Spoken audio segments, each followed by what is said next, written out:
Yo, yo, yo, what's good? My name's Liam, and I sell stuff. I sell knives, and I also own 2 businesses, so I like to talk about this stuff. Now, I was doing some sales today. Anyways, past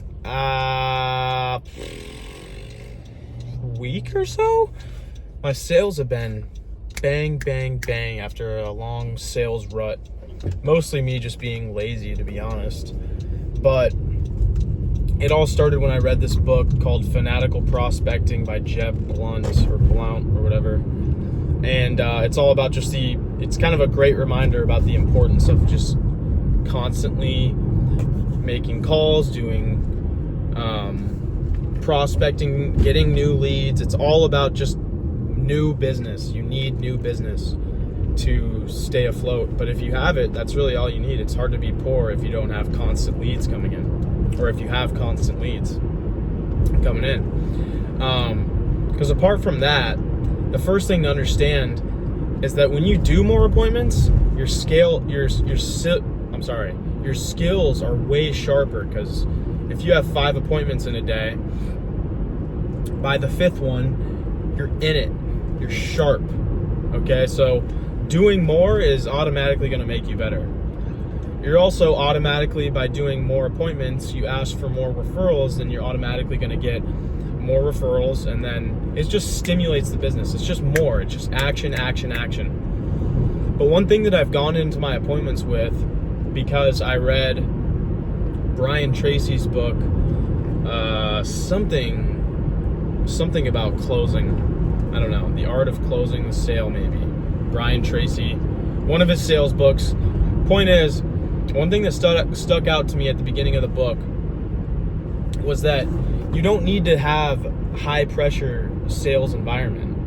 You really don't. You actually want to remove that pressure. And that was a great reminder for me, because up front in all of these sales situations, they told me, hey, I'm not buying anything. And I'm like, I think I'm 4 for 6 right now on sales. So almost all of them have said, hey, I'm not buying anything. I'm like, hey, no worries. I get there and I make sure I take the pressure off. I'm like, hey, if you see anything you like, want, or need, let me know. But my main goal is not to sell you $10,000 today, okay? My main goal is just to help you out, so there's no pressure at all.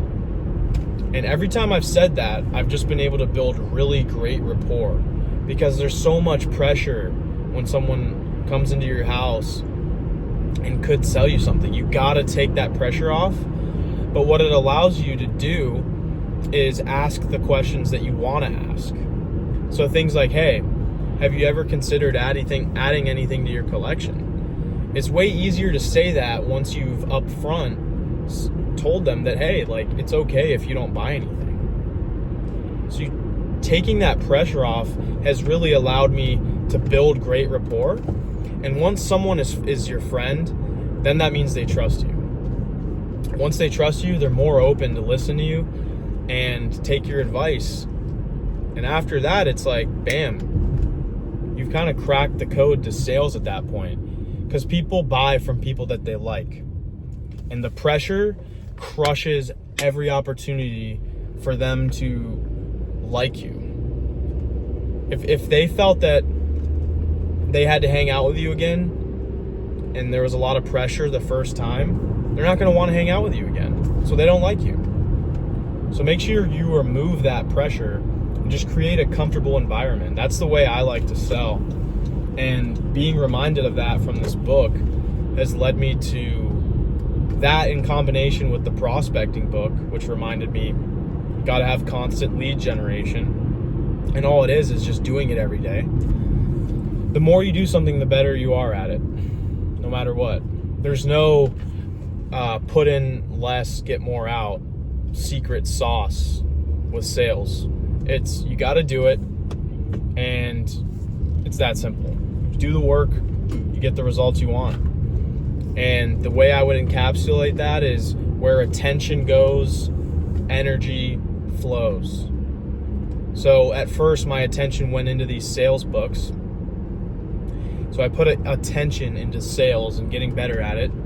Then energy flowed there, and I started doing more appointments.